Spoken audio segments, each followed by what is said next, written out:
चाहे कितना ही बैर हो जाए, इन लोगों के साथ कभी यह 3 काम धोखे से भी मत करना, वरना बहुत बुरे पछताओगे। वे 3 काम कौन से हैं? आइए आज मैं आपको बताता हूँ। इस कहानी के माध्यम से आप सुन लीजिए। जीवन में उतारने योग्य कहानी है।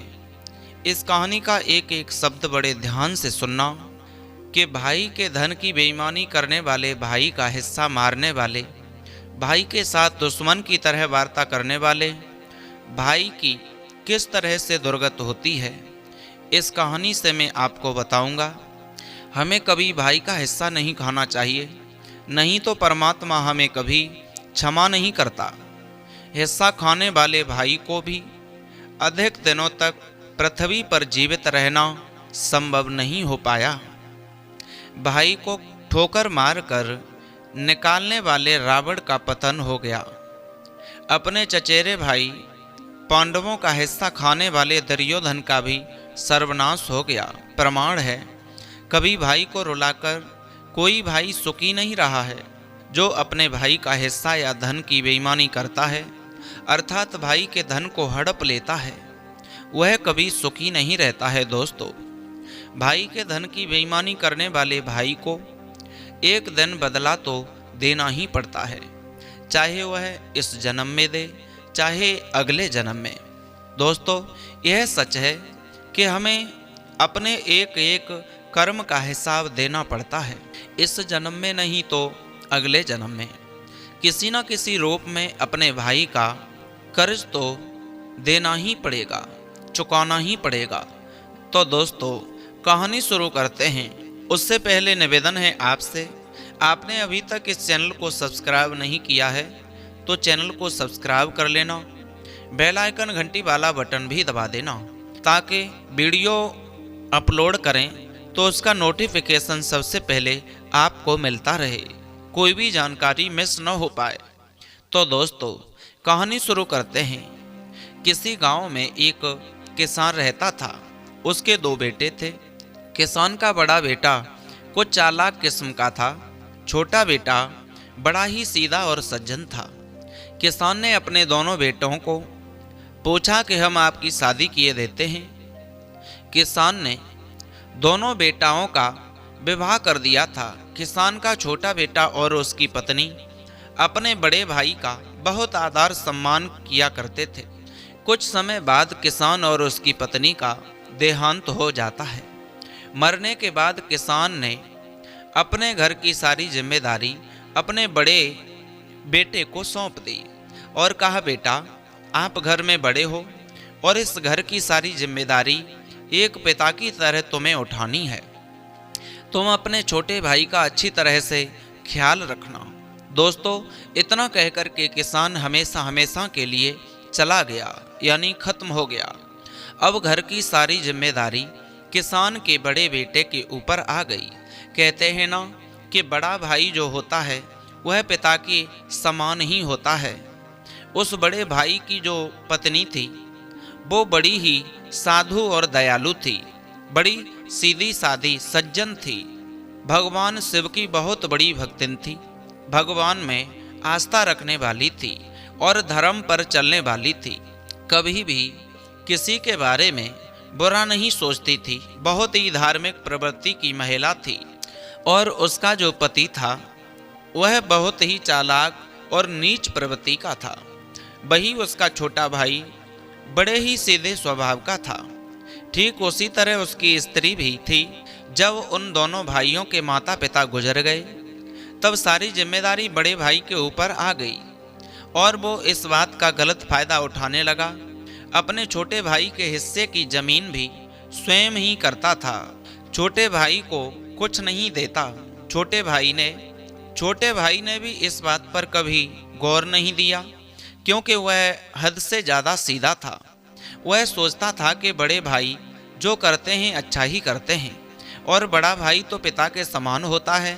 इधर बड़े भाई ने ना तो छोटे वाले को जमीन में हिस्सा दिया और ना ही उसे खर्चे की और ना ही उसके लिए खर्चे को पैसे दिए थे। वो बेचारा पूरे दिन बैल की तरह खेती में लगा रहता था। मेहनत मजदूरी करता था। कभी कभी इधर उधर मजदूरी कर लिया करता था। तब भी किसी तरह से छोटे भाई का खर्चा नहीं चल पा रहा था। तो छोटे भाई की पत्नी ने अपने पति से कहा कि ऐसा करो, अब माता पिता तो रहे नहीं हैं, तो क्यों ना इस जगह और ज़मीन का बंटवारा कर लिया जाए, ताकि हम लोगों का खर्च चल जाएगा। अब तो परिवार का खर्च चलाने में बड़ी परेशानी आ रही है। जब अपने पास ज़मीन है तो मजदूरी करने क्यों जाना पड़े। पत्नी ने कहा, छोटे भाई बड़े भाई के पास जाता है और बड़े भाई से कहता है, बड़े भैया अब माता पिता तो इस दुनिया में रहे नहीं हैं, हमारे भी परिवार की गुजर बसर ठीक से नहीं चल पा रही है, तो क्यों ना घर और ज़मीन का बंटवारा कर लेते हैं। हमें यदि हमारे हिस्से की ज़मीन मिल जाएगी तो हमारे परिवार का भी ठीक से गुजर बसर होती रहेगी, गुजारा होता रहेगा। हमारे माता पिता की बहुत ज़मीन है और फिर भी हम दूसरों के यहाँ मजदूरी करने जाएं तो ठीक नहीं लगता। दोस्तों, छोटे भाई ने जब बड़े भाई से ऐसा कहा तो बड़े भाई के ऐसा मालूम पड़ा मानो हजारों बिच्छू ने एक साथ डंक चुबा दिया हो। बड़े भाई को क्रोध आ गया और कहने लगा, हिस्सा काहे का हिस्सा, किस बात का बंटवारा, अरे तेरा है ही क्या जो मैं तुझे बांट करके दूं। पिताजी तो जब मरे थे तो मरने से पहले उन्होंने सब कुछ मुझे सौंप दिया था। उन्होंने कहा था कि बेटा तुम बड़े होने के नाते हम तुम्हें सबसे बड़े, सारे घर की, पूरे घर की जिम्मेदारी तुम्हारे ऊपर है। इस घर को अब तुम्हें देखना है, इस जमीन को तुम्हें करना है। तुम अपने छोटे भाई का पिता की तरह पालन करना। जो पिताजी कह गए थे सो मैं कर रहा हूँ। उन्होंने कहा था कि बेटा तुम बड़े हो, सारी जिम्मेदारी घर की तुम्हारे ही ऊपर है, घर की जिम्मेदारी तुम ही को संभालनी है।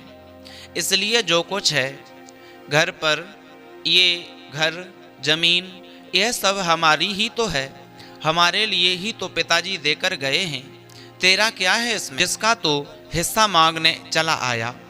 किस चीज़ का बंटवारा करूं, तुझे रहने को घर दे दिया, यह क्या कम है, कोई हिस्सा नहीं है तेरा यहाँ पर, अरे तो यहाँ से चला जा। पिताजी ने सब कुछ मुझे ही दिया है, तुझे कुछ नहीं दिया। और तो और पिताजी ने मुझको, तुझे को ही मेरे लिए संभालने को दे दिया है कि इसको अपने हिसाब से चलाना। तेरे घर का खर्च नहीं चल रहा है तो हम क्या करें, तू जान, तेरा काम जाने, कैसे अपने घर का खर्चा चलाएगा। पिताजी की संपत्ति में से तो मैं कुछ नहीं देने वाला। तेरी जिम्मेदारी है, चाहे मजदूरी कर, चाहे कैसे भी अपने परिवार का पालन पोषण कर, चाहे तो भीख मांग कर खा, यह तेरा कर्म है, मेरी कोई जिम्मेदारी नहीं है।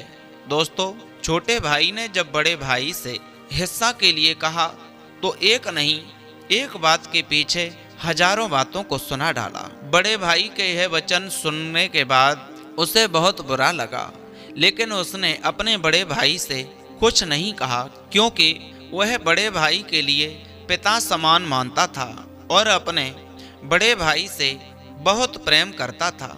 छोटा भाई बड़े भाई की बेरुखी बातें सुनकर के उदास मन से अपने घर चला जाता है और सारी बातें अपनी पत्नी से कह सुनाता है।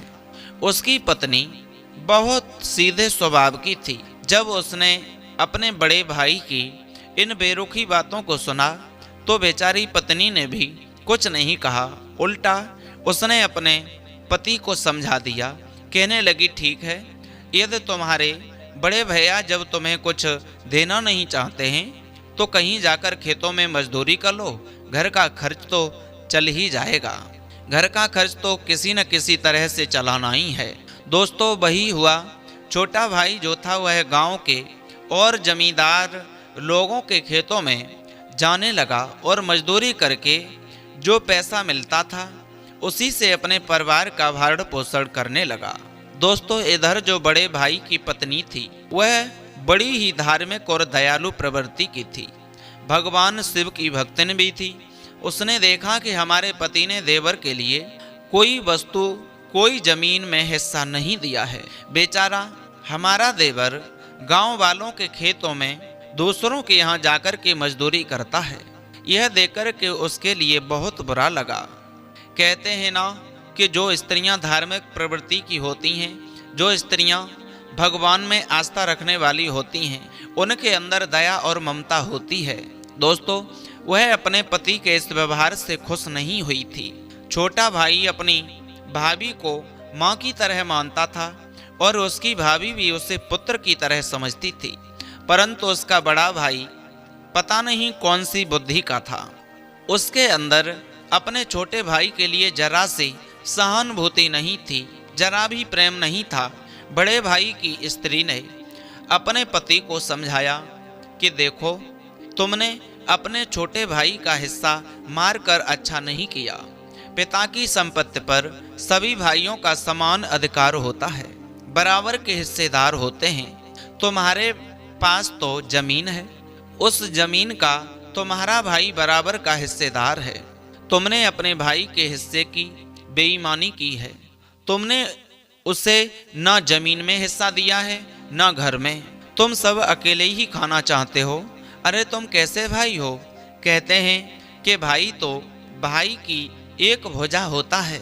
जब एक भाई को दर्द होता है तो दूसरे भाई की भुजा फड़क उठती है।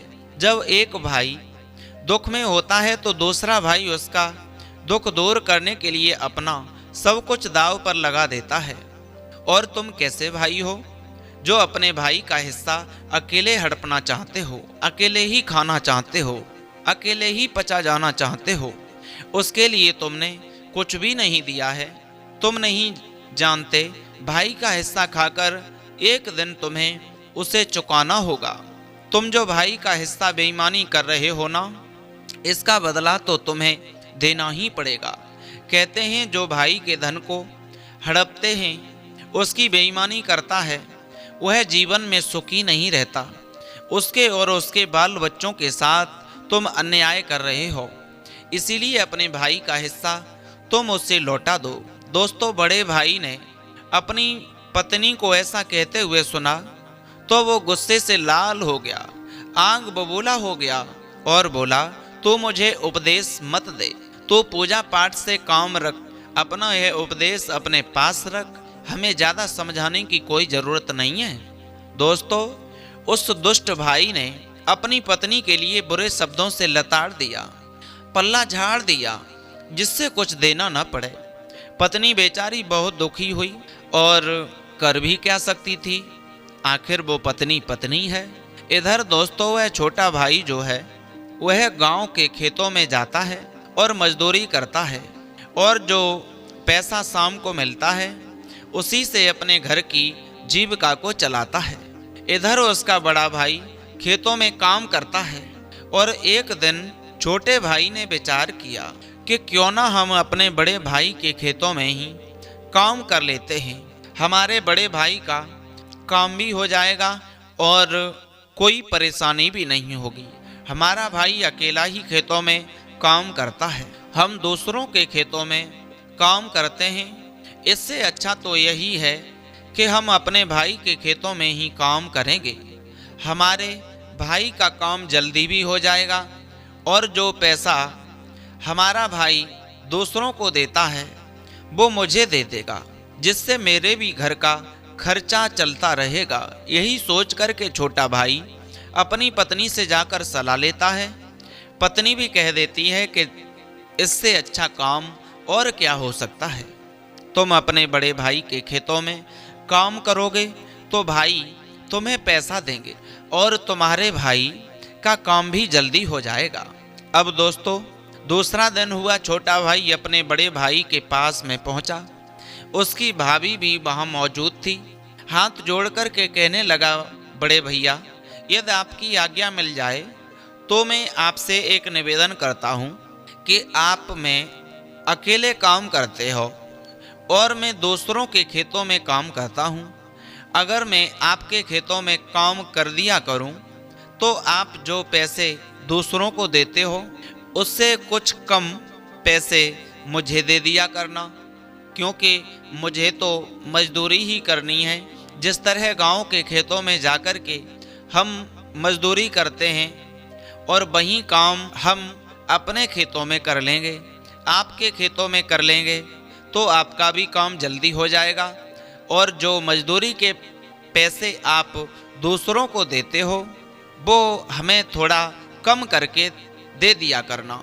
बड़े भाई ने विचार किया, बात तो इसकी ठीक है, हमारे खेतों में काम करेगा तो हम इससे जो मजदूरी और लोगों को देते हैं उससे कुछ कम पैसे दे देंगे तो भी चल जाएगा, क्योंकि ये अपना भाई है और ये कह भी रहा है हमारे पास आया है, हमारा काम भी हो जाएगा।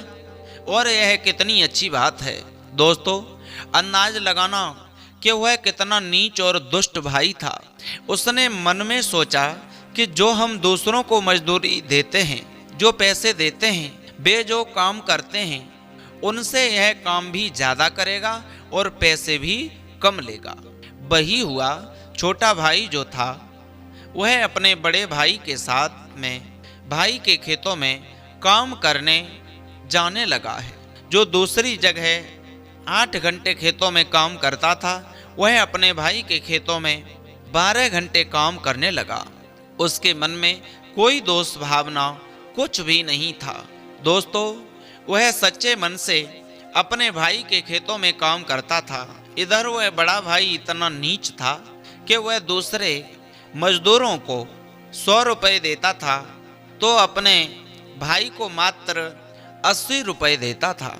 लेकिन छोटा भाई उन पैसों को चुपचाप रख लेता था, सोचता था कोई बात नहीं, अपना ही भाई है, ये 80 रुपये लेकर वो अपने घर चला जाता है और उसी से जाकर के अपने जीवन यापन करने लगा। इधर उस बड़े भाई की पत्नी ने जब देखा तो उसकी आंखों में आंसू आ गए। उस पर फिर भी नहीं रुका गया और उसने हाथ जोड़ करके अपने पति से कहा कि आप बहुत ही गलत कर रहे हो। एक तो आपने अपने भाई का हिस्सा नहीं दिया, उसके जमीन की बेईमानी कर ली, सब कुछ हड़प लिया, और दूसरी बात, आपका छोटा भाई आपको अपना बड़ा भाई मानता है और आपके खेतों में काम करने के लिए आता है, आपकी सहायता करने के लिए आता है, तो आप उसके साथ में इतना नीच बर्ताव क्यों कर रहे हैं? आप उसकी मजदूरी भी जितनी होती है उससे भी कम देते हो और काम भी ज़्यादा कराते हो। एक बात ध्यान रखना, आपके लिए यह सब भरना पड़ेगा। दोस्तों, पत्नी कहती है ईश्वर सब देखता है, आप तो इस समय धन के नशे में अंधे हो चुके हो, अच्छा बुरा कुछ नहीं दिख रहा है। इसी तरह जब परमात्मा की मार पड़ेगी ना, तो भी आपको कुछ दिखाई नहीं देगा। इसलिए अब भी आप सुधर जाओ। आपने भाई के साथ में इस तरह से वार्ता किया है, ऐसा मत करो। उसकी मजदूरी तो पूरी तरह से दे दिया करो, और जो दूसरे के खेतों में 8 घंटे काम करता है और आपके खेतों में 12 घंटे काम करता है, तुम्हें तनिक सी शर्म नहीं आती? आपका समय कितना बचाता है, उतने समय में कितना काम हो जाएगा, फिर भी आप अपने भाई के साथ इस तरह का वार्ता कर रहे हो। आपको शर्म आनी चाहिए। आपको अपने भाई के प्रति तनिक भी दया नहीं आती है। आप कैसे पत्थर दिल के भाई हो, मेरी तो कुछ समझ में नहीं आता। आपके जीवन में आगे क्या होगा? दोस्तों, जब उसकी पत्नी ने फिर से समझाया, लेकिन उस नीच भाई की समझ में कुछ भी नहीं आया। वह फिर अपनी पत्नी को डांटते हुए बोला, अरे ओ शिव भक्त, तू अपनी सलाह अपने पास रख ले, मुझे मत बता कि मुझे उसके साथ क्या करना है। जैसा मैं कर रहा हूँ वैसा मुझे करने दे, ज़्यादा समझाने की कोशिश मत करो, और नहीं तो तेरे साथ भी मैं ऐसा ही करूँगा जो तूने सोचा नहीं होगा। दोस्तों, उसकी पत्नी बहुत ही संस्कारी औरत थी, कुल खानदानी थी। उसने विचार किया क्या करें, अगर ज़्यादा जिद करती हूँ, ज़्यादा समझाने का प्रयास करती हूँ तो यह हमारे साथ पता नहीं क्या सलूक करें। हो सकता है कि यह मुझे घर से निकाल दें। यदि मुझे निकाल दिया तो फिर मैं कहाँ जाऊंगी। दोस्तों, आंखों में आंसू भर कर के उस स्त्री ने अपने आंसुओं को सुखा दिया और दुखी होकर के वहीं फिर रहने लगी। इधर कहते हैं कि भगवान के घर देर है, अंधेर नहीं है।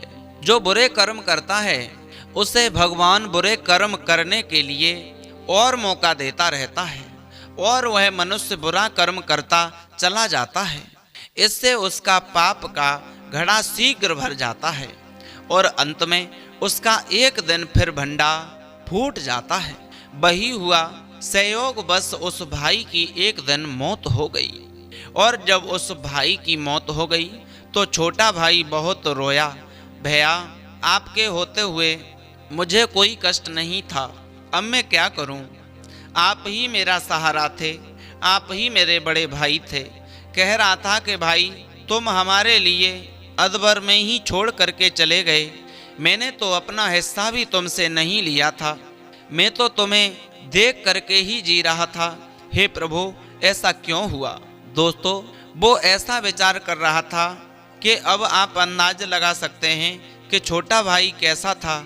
छोटे भाई ने अपनी भाभी को धैर्य धारण करवाया और कहा कि हे भाभी, हम अपने भाई को जीवित तो नहीं कर सकते हैं, लेकिन मैं आपकी पूरी तरह से सेवा करूंगा और आपके लिए कोई दुख नहीं होने दूंगा।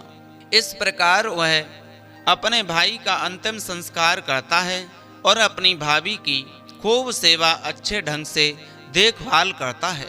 अब तो उसके ऊपर घर की और खेती की सारी जिम्मेदारी आ गई। वह बड़े अच्छे ढंग से अपनी खेती को संभालने लगा, अपनी भाभी माँ की बहुत सेवा करने लगा और भाभी माँ की बहुत सेवा करता था। इस तरह से उसकी भाभी भी इस दुनिया को छोड़ करके कुछ दिनों बाद चली गई। अब तो केवल वही छोटा भाई और उसकी पत्नी बचे थे।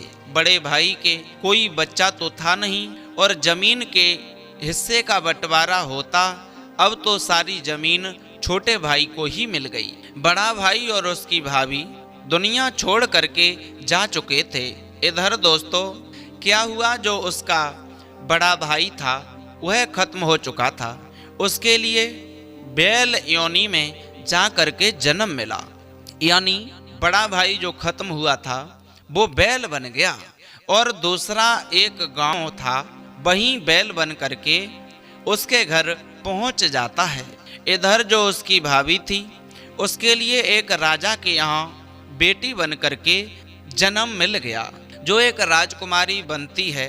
तो दोस्तों, धीरे धीरे समय व्यतीत हुआ। एक दिन क्या होता है कि छोटा भाई जो था वह बैल खरीदने के लिए उसी गांव में जाता है और संयोग बस उसी के घर पहुंच जाता है जहां उसका भाई बैल बन करके बंधा हुआ था। वह बैल बड़ा ही हष्ट पुष्ट था। छोटे भाई ने उस किसान से जाकर के पूछा कि भाई, क्या तुम अपना बैल बेच रहे हो? कितने का है? वह किसान बोला, भाई साहब, आपकी जो मर्जी हो वह दे दो। दोस्तों, वो किसान उस बैल को निकालना चाहता था क्योंकि वह बैल देखने में तो हष्टपुष्ट था, परंतु वह काम ठीक ढंग से नहीं करता था, अड़ियल बैल था। छोटा भाई उस बैल की कीमत देता है और उस बैल को खरीद करके अपने घर ले चला आता है। अगले दिन छोटा भाई उस बैल को लेकर के खेत जोतने जाता है। उसे नहीं मालूम था कि वह उसके पूर्व जन्म का भाई है। उसका भाई पहले भी बड़ा आलसी था और जब वह बैल बन कर के आया तो भी बड़ा आलसी निकला। जैसे ही उसने खेत जोतने के लिए बैल हल में लगाया तो 2-4 चक्कर लगाने के बाद वह बैल जमीन पर आराम से लेट गया। भाई ने उसे मारना पीटना शुरू किया, उसे उठाने की कोशिश की, लेकिन वह बहुत आलसी था। बैल अड़ियल स्वभाव का था, वहीं अड़ गया, बैल नहीं उठा। छोटा भाई उस बैल को उठा उठा करके थक गया, पर बैल नहीं उठा। दोस्तों, इसी तरह से रोजाना खेत में जाकर के वो बैल 2-4 चक्कर लगाने के बाद में बैठ जाता था। कहते हैं जो बुरे इंसान होते हैं उन्हें कुछ अगले जन्म में याद नहीं रहता।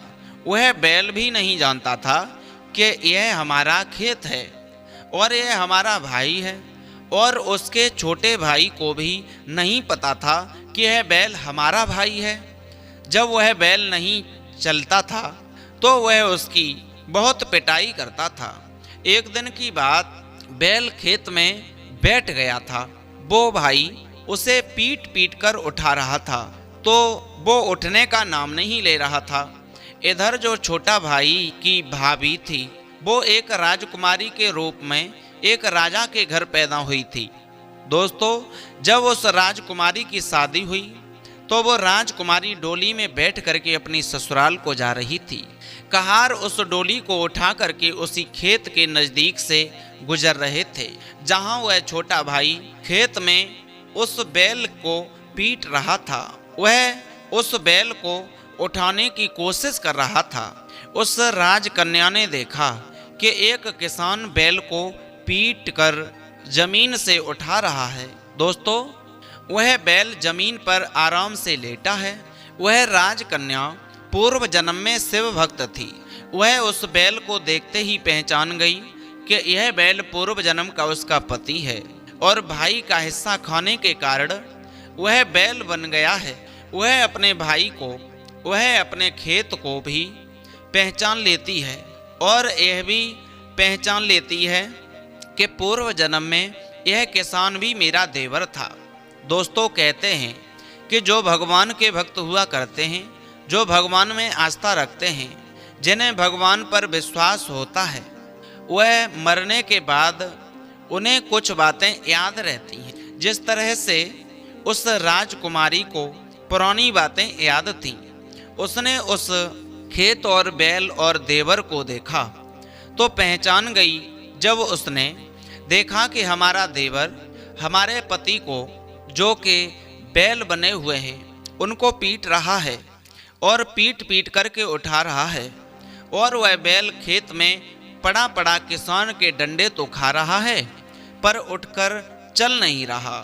थक हार करके वो किसान एक पेड़ के नीचे जाकर के बैठ गया। दोस्तों, वो राजकुमारी कहारों से कहती है कि डोली को थोड़ी देर के लिए यहीं रोक लीजिए, मुझे एक जरूरी काम करना है। कहारों ने डोली को रोक लिया और डोली से उतर करके वह राजकन्या उस बैल के पास जा पहुंची।